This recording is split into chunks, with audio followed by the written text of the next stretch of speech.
Welcome to the Sobriety Diaries, friend. My name is Nate. I am a grateful recovering alcoholic and sober coach. My addiction has shaped the person I am today and given me the ability and voice to help others, and I simply wouldn't be here without it. Recovery is possible. The Sobriety Diaries is a video podcast where we share powerful stories of recovery told by those who live them. Head on over to thesobrietydiaries.com where you can apply to be a guest on the show and join our insiders list for exclusive content, early release episodes, and much more. Also, please share this podcast with just one person in your life who may still be struggling. You just never know what they may need to hear today. Before we jump into things today, I wanted to take a moment to thank Exact Nature for partnering with me on today's episode. Exact Nature loves partnering with the Sobriety Diaries because we are committed to the same goal, helping you quit drinking or drugging. Exact Nature's safe, all-natural CBD products help you face the exponential challenges of sobriety. I absolutely love the single-serve stir-in packs. You can take them on the go, stir them into any beverage, and it just helps sustain my calm and my focus throughout the day. Check out exactnature.com for more information on all of their products, and as a listener of the Sobriety Diaries, use the code TSD20 to receive a 20% discount on your order. Again, exactnature.com. Happy Sober Day, friends. Thank you so much for downloading today's episode and spending time with me here on the Sobriety Diaries. I want to get right into today's show because I am so excited about it. My new friend, Tiffany Jenkins from the hilarity over at Juggling the Jenkins is joining us today. She is also the author of the memoir High Achiever, with a second book in the works now, as I understand it. She is coming up on 9 years clean from an opioid addiction, and she is recovering out loud. And I absolutely adore her recovery and the openness in which she shares. So let's open the diary on Tiffany Jenkins. Tiffany Jenkins, what an honor. Thank you so much for making time for my little old show today. I'm so excited to have you here. Thank you so much. It's so kind of you to say that. I admire you just as much. I think it takes a brave person to be able to take their story and what could be the darkest time of their life and turn it into something so positive and powerful. And I think it's amazing. I'm happy to be here.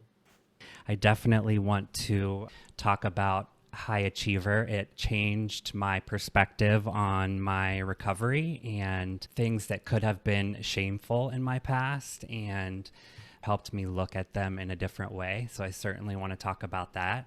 But why don't we start with your journey and how we made it, I think, 9 years? Are we coming up on 9 years? Coming up on 9 years, almost. How exciting. So let's start with your story. Sure.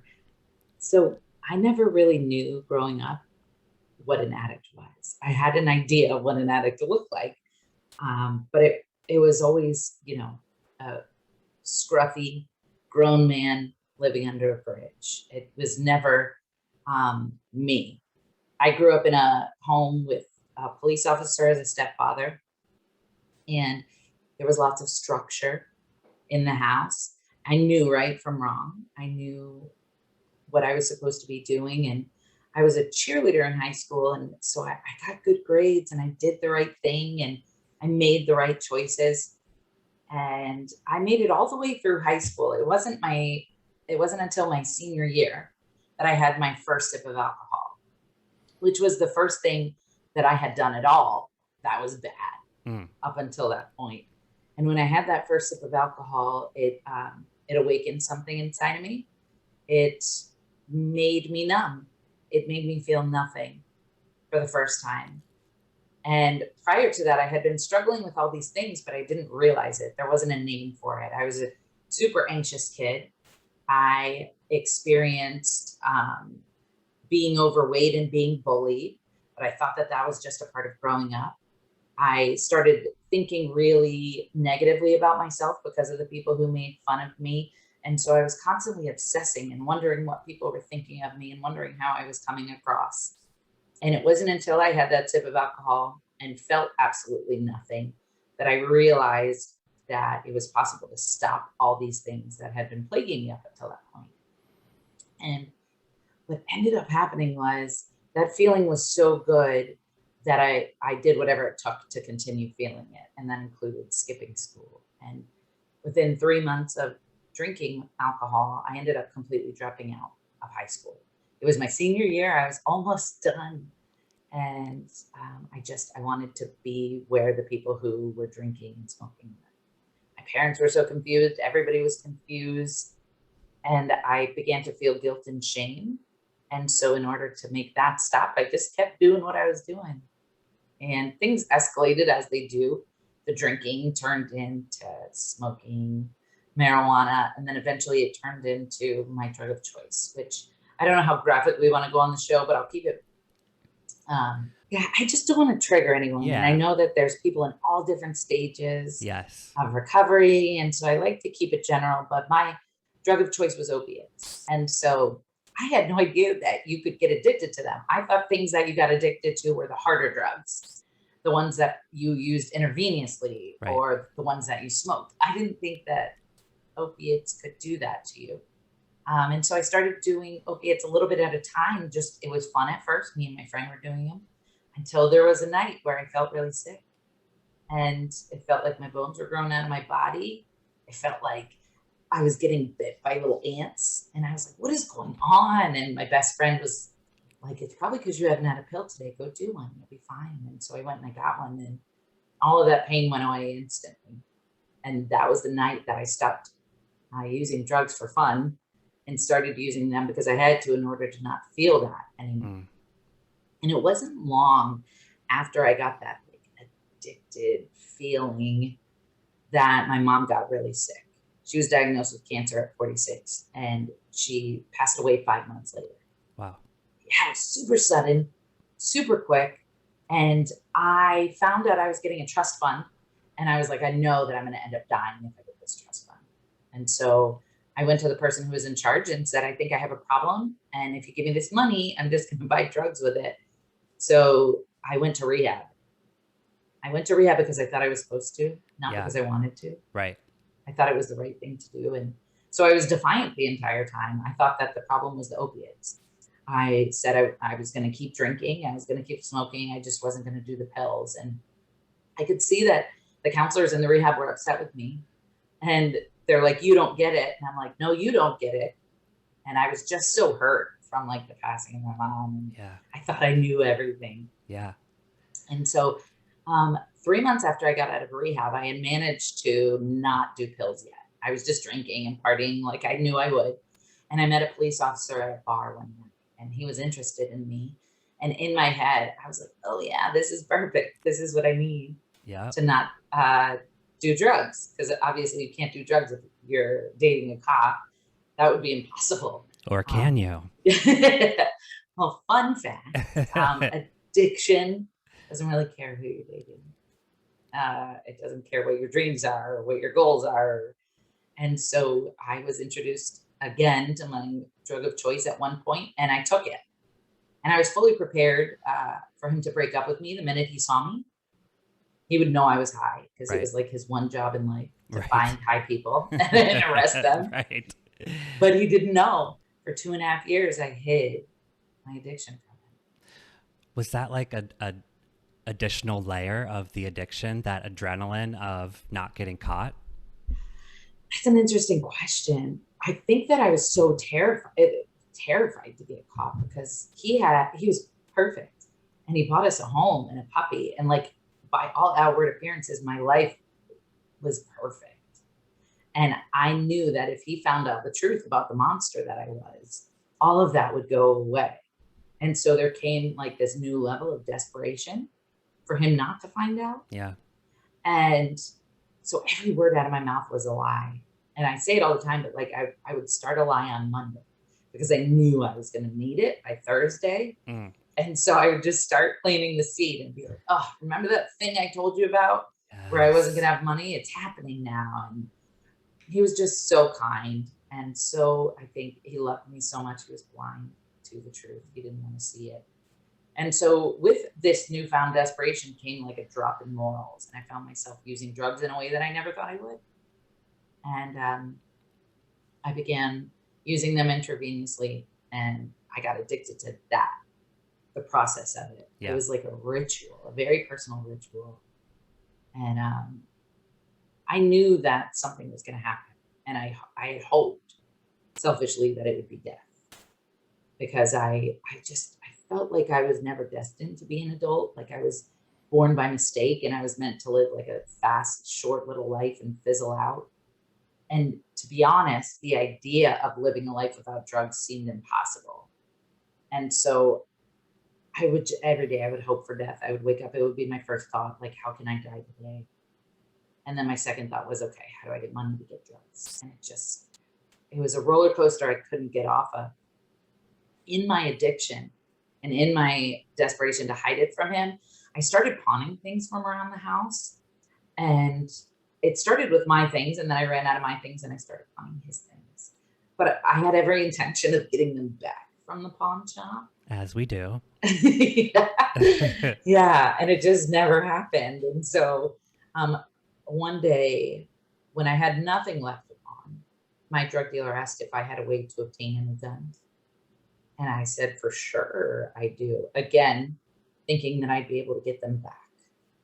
And so I put guns in the hands of a drug dealer, which in the hindsight, it's the one thing out of all the things that makes me cringe because it's so dangerous.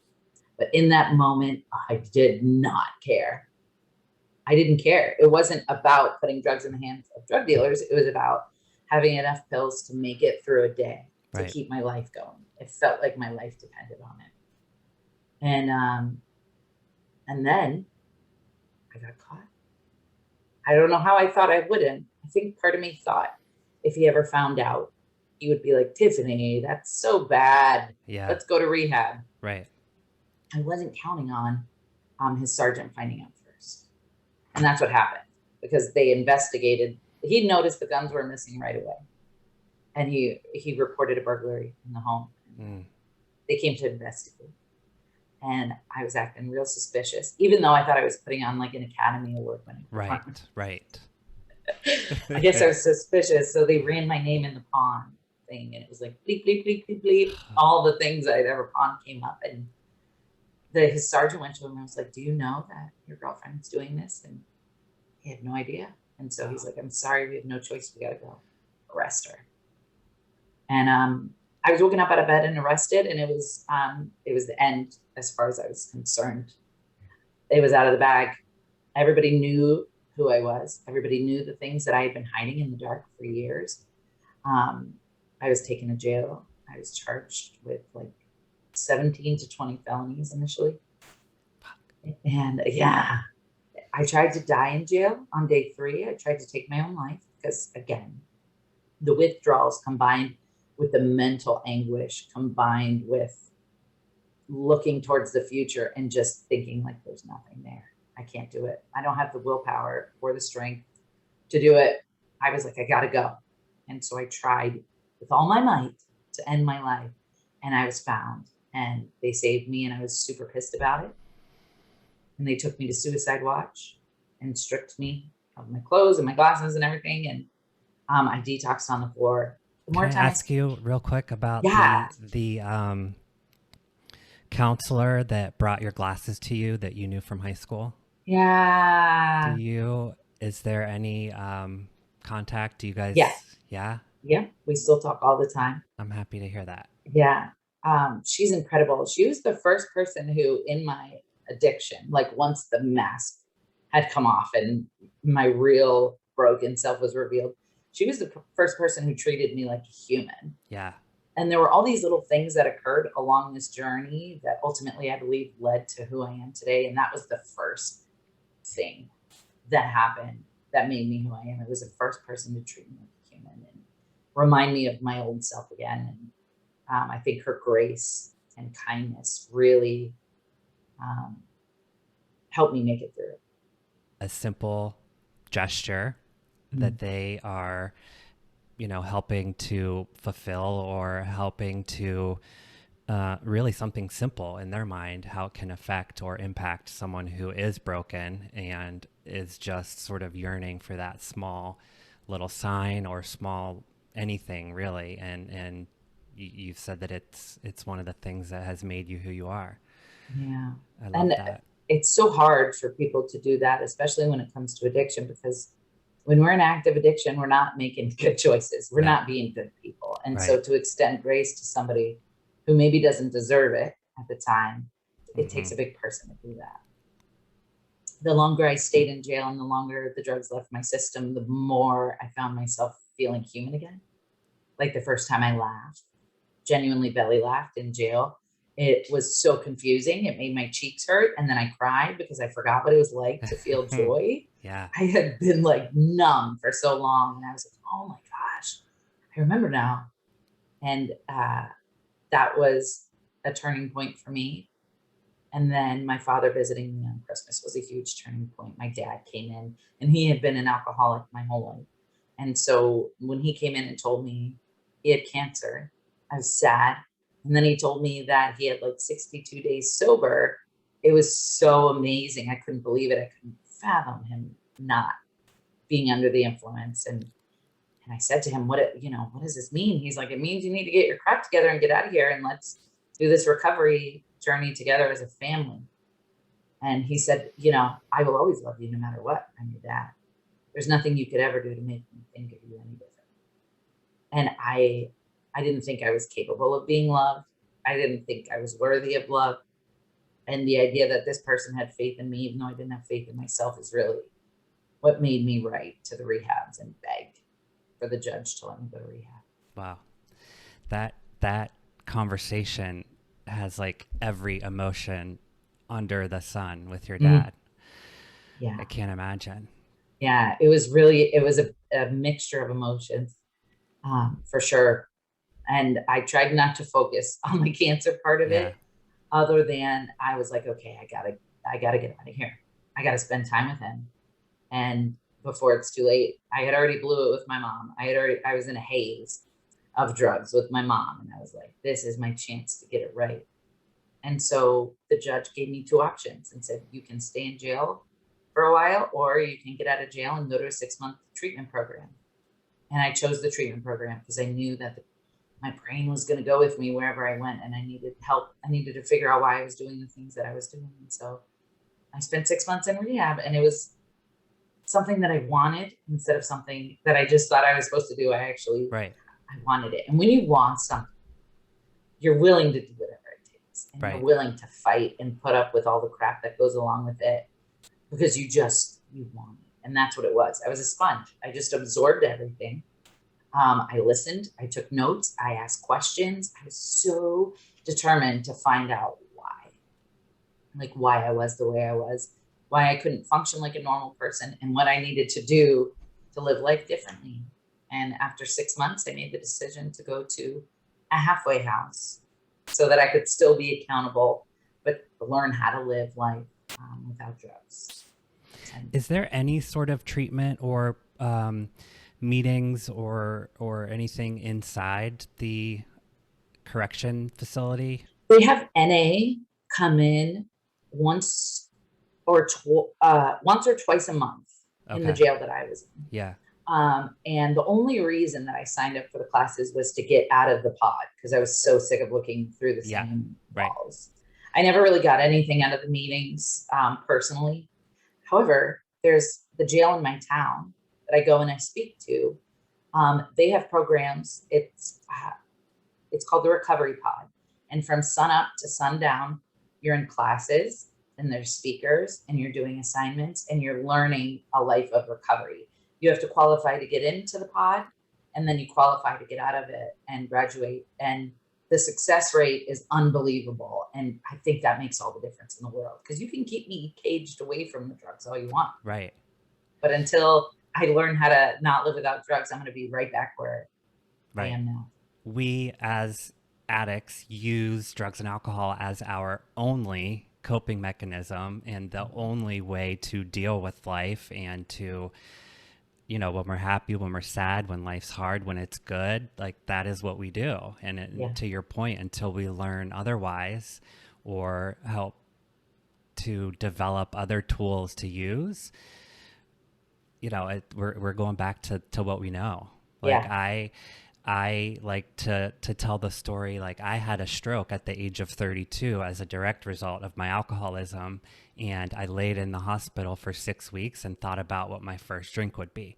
And I left the hospital and drank because that's all I know how to. That's all I knew how to do. And to have been through this major health traumatic event, I was certainly going to go home and drink. That's all I knew how to do. That's how I coped with things. So it's a Hmm. great point that you made. And that is a great indicator of, it just shows the power of Mm-hmm. alcoholism and addiction. Any normal person would hear your story and be like, what is wrong with you, man? Yes. But Yes. me, I'm like, no, I get it. Yep. I totally get it. I hear you. Yep. And that's how powerful it is. It's the toolbox thing. For my whole life, the only tool in my toolbox was the pills. So if I was happy or sad or mad, I would reach in there and grab one. If I didn't know how to cope with life, I would reach into the toolbox and grab one. And when I got tossed into jail, they took those out of my toolbox. And so I would like fumble through and try to find something to make me feel better. And there was Yeah. nothing. And it wasn't until I went to rehab and the counselors there were like, here, this is meditation. Put this in your toolbox. This is a sponsor. Put this in your toolbox. And so now my toolbox is overflowing with all of these coping mechanisms. And I'm sure that there are pills in my toolbox somewhere, but they're like buried at the bottom. And Yes. I've got 19 things to grab before I get to them. And usually by thing one or two, the moment has passed and I'm okay. So we hear in the rooms a lot that your first year of sobriety, no major life decisions, no relationships, no big life events. Let's talk about your first year of I, sobriety. I feel like I knew where you were going with Of course this. you did. I listen, I was almost at a year. Thank you. I had 10 months sober. So I had been in jail for 4 months and then in rehab for 6 months. And I had just gotten into the halfway house. You're an exception to the rule, clearly. I got really lucky, Yeah. literally, and figured. So Yeah. I met a guy while I was in the halfway house, and he was graduating from rehab, his 4 month rehab program. I looked up at the stage and I'm like, he's the one. Like, you shouldn't do that. But I just thought he was so cute. And I love the way he talked about recovery. Anyway, we ended up talking. He moved into a halfway house, like a street over from my halfway house. And I got an overnight pass to his halfway house one night. And we high-fived. And then 2 weeks later, I found out that there was a baby in me Mm-hmm. growing. And it's so funny because I had to borrow $1 from my roommate to walk to the dollar store to get the test. Mm. Like that's how broke I was. And it said positive, and I panicked. And I thought for sure he was gonna run full speed also. But he didn't. He's like, let's get married. And so 5 months after knowing each other, we were tying the knot. I love it. It's such an indicator, I think, to your point. You would expect someone to be like, I'm out of here, but Yeah. clearly an indicator of the kind of guy that he is. Yeah, And the rest is history. it is. I would have totally understood if he ran. Yeah. Even myself in the beginning, I was like, what am I going to do? I don't even have a job. I don't have a car. I share a room with another addict. Like, how am I going to raise a baby? I don't even know how to live life sober. Yeah. But I can't explain it. It just felt like this is what I was supposed to do. So me and his name is Drew. We got married. We worked really hard and saved money. And I stayed living in the halfway house even though I was pregnant because I had a lot to learn. And we eventually got an apartment and my son was born on my birthday. Oh, I didn't know that. Yeah. I thought it was cool, like cosmically, like my mom Yeah. and I were pregnant at the same time, Yeah. calendar-wise. I don't know, I have to think of little stuff like that to Yeah. connect me to my mom because I feel like she got taken way too early. So anyway, yeah, uh, we were thrown into parenthood. We were going to meetings with the baby strapped to us. And when he was 6 months old, I found out I was pregnant again. He had a baby already from a previous relationship. And 2 weeks after my second child was born, his daughter came to live with us full time. And so I went from being like a single, sexy bachelorette in a halfway house to a married mom of three in less than 2 years. And it was so overwhelming and not fun, to be honest with you. Yeah. It was too much. I was like, there's no way that this is normal. I don't even know who I am anymore. And so I felt myself really struggling and then feeling depressed. And then it got to the point where I was like, I resented my kids Mm. for existing. And it wasn't even their fault, but like something was wrong with me. But I had enough recovery in me to know that I couldn't fix it myself. And so I went to the doctor and they diagnosed me with postpartum depression and I got help. And then motherhood started feeling the way it was supposed to feel. And I started feeling better. And that's when Juggling the Jenkins started. I started writing about my crazy experiences. And, I would write about really personal stuff that at the time nobody was talking about. Yeah. And the amount of people who would send me emails was overwhelming. And I was like, wow, they're like accepting me for all this stuff that I used to hide. And Yeah. especially when it came to addiction, I was met with so much love that it inspired me to keep going. So you started as a blog, right? Yes. Yeah. Which part of me regrets a little bit. Why? Well, because now they'll see me, and they're like, oh, you're juggling the jigs. And I'm like, no, they're like jiggling your jugs. I'm like, it's Yes. Juggling the Jenkins, because you had to have a trendy name like that Yeah. when you have Right. a blog. Right. But anyway, yeah, so I did start writing, and then I was writing about addiction, and I started writing about my time in jail. And somebody said to me, this is so powerful. I've never seen it so graphically written about. I wish I could send this to my son in jail. And, I feel like he could really benefit from it. And that's when the light bulb went off. And I was like, I'm going to take my blog down and turn this into a book. And so that's what I did. I took it off the blog. I finished it up. I Googled how to write a book, how to format a book, how to self-publish a book, and I did it. And to my surprise, it sold a whole bunch and then was picked up by Random House Publishing, and now it's in stores, which is so crazy. To the point that you made about sharing like our most vulnerable times, and I find it too, like on Instagram or like the episodes of the podcast that I sort of dig down deep and talk about, like my experiences are like the ones that seem to be the most popular with listeners. Yeah, and that's what I think people crave in a world that's so filtered and polished and manufactured. They just want something real. And that's the most rewarding thing to me, is when I find something online that is like, oh my gosh, I've been doing that all my life and I thought I was the only one. But there's this other person, like, just an example. There's a thing called hyperfixation. And I didn't know it was a thing until a couple weeks ago. And it's where you like get super obsessed with the idea of something, like a hobby. And then you go and you spend all this money to make this hobby happen. And you eat, sleep, and breathe this hobby. And then you do it for 5 seconds and you never effing touch it again. And you're just on to the next thing. And I've done that all my life. And it made me feel like a failure, because I'm like, oh, why can't I ever follow through? Why am I like this? How do I lose interest so easily? And then this guy made a TikTok about hyperfixation. And I was like, it's a thing.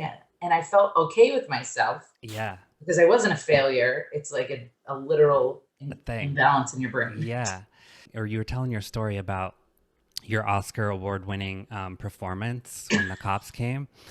You know that TikTok where it's like, don't be suspicious, don't be suspicious? Yeah. It made me think of that, but I didn't want to like interrupt your story and like, oh my gosh, because I was just sitting across from a cop, high out of my mind, answering questions. You're like, oh, I got this. Yeah. I'm the smartest person in the world. Like, it makes you feel like you can manipulate anybody to believe anything about you. And yeah, don't be suspicious. Be I have a love-hate suspicious. relationship with TikTok. I keep quitting because It's tough. I am like, I've dipped my toe in and it's like, I'm stagnant right now. yeah, it's so weird. It's addicting, first of Yeah. all. Oh, And for I sure. find I'm not accomplishing anything in my life because I'm too busy looking at other people and their creations. And Hmm. also a weird thing that I still struggle with is self-doubt and comparing myself to other people. And when I see so many, everybody on that app is a creator. Right. And so on Facebook, which is where I spend most of my time and do most of my videos, there's not that many creators. And so it's people from their personal profiles watching you, but on TikTok, everybody's a creator. And Everybody has a judging. million Yes. fans. And yeah. Hmm. And so I'm like, man, I'm not as funny as I thought I was, because I have to get out of the mindset that just because somebody else is successful doesn't mean I'm not. But I can't wrap my head around that yet. And that's something that I'm struggling with in my therapy. And I'm like, well, that lady has 3 million followers, so she must be funnier than me. And it's just not the case. Yeah. But I can't like get that out of my head. So I have to work on it and keep talking about it and being honest about it, because it sucks the life out of me. And that's not even why I started. That's what's the worst is when I started this, I had no intention of making money or a career out of it. I just wanted to like get out of my house Yeah. and talk to adults. Yeah. And so now there's all this weird pressure and stuff I wasn't prepared for. Now suddenly I'm a business owner. Yeah. Gag. I don't even know anything about Gag. business. I have no clue what I'm doing. What was your first viral video? It was a video I made about mom groups. Mm. I was playing different characters that you see in these Facebook mom groups Yeah. that you join when you become a mom. Everybody thinks that they know everything about motherhood. And Yeah. yeah, it's obnoxious, but it got shared in the mom groups, which is like to thousands of people at a time. And I think that's where a bunch of my following initially really came from. And so it's a weird mix. There's people who follow me for funny videos, and then there's people who follow me for addiction. And it's very neat to hear the people say, I've never struggled with addiction, but I've learned so much from you, Yeah. because nobody comes over planning on getting schooled about what it's like to be in a trap house, but Right. that's what we're doing over here. So if you want the funny videos, you got to listen to the Right. rest of it too. Yeah. I was introduced to you through because of High Achiever in the rooms. My friend recommended that I read your book, and Really? I did that first, and then found my way to Facebook and all the fun stuff. Well, tell But your friend I said thank you. That's so nice of I them. will, yeah, And I started off drinking, and I didn't like if I had one sip of alcohol, I would literally end up like naked yeah, in a bar trying to fight hmm somebody or make out with them, or in a ditch crying and calling all my exes. I was the friend who people would one wake, or the other. yeah, people the next day would be like, I'm never drinking with you again. You're obnoxious. And there's like all this guilt and shame. Like, what the hell did I do? But it didn't occur to me that I had a problem. Like, I just thought that was normal. And then it wasn't until the drugs kicked in that I knew it got really bad. And I admire people whose primary thing was alcohol, because you you'll be at a red light and a beer truck will drive by, Yeah, or you walk into a store and it's everywhere, or I was sitting in the movie theater. This isn't going to be funny to anybody else probably, and it's probably too far, but I was in the movie theater and there's like these screensavers before the previews come on, and it's like drinks being poured in slow motion and all this yes, stuff. And I turned to my husband, I'm like, can you imagine if like somebody was like loading up a spoon in slow motion and lighting it, like, drawing back the syringe. yeah, we don't have to Yeah, deal with yeah. that. Like people who struggle with alcohol do. It's so tough, but sticking around the right people is so important. I say often that, I work a 12-step program, but I realize that that's not the path for everyone. Everyone finds their own, hopefully can find their own path to recovery. But I think in every arena or aspect, I think the community aspect is the most important thing. To surround yourself with like-minded people who understand, like, I get you and you get me, and we don't even really have to say anything. Exactly. Nope. And I love that you say that too, because I feel like there's such a tremendous responsibility for people who have a platform, especially in this, what we do, because I'm so afraid that I'm going to say something that either scares someone away from Yes. recovery. And so I always keep it so general, and I don't talk about specific programs, and I don't knock anybody who's taking any alternate routes. Like, as long as you're heading in the right direction, Yeah. I'll never tell you you're doing it wrong. Right. Have you thought about how you'll talk to your kids about addiction? Yes, I have. I plan on just being so open about it. Yeah. I mean, I have to be. First of all, it's all over the internet. But Right. second of all, I think there's no shame in it anymore for me. And I think what a good lesson that is to them. Like, look, this is what I went through and I overcame that. You can overcome anything. All you have to do is talk about it and admit when you need help and reach out for the help and just, become self-aware. And that's what I hope to teach them is, if you feel messed up in your head, let me know. If you don't want to let me know, let somebody else know, but let somebody know, because life doesn't have to be miserable. Mm. So true.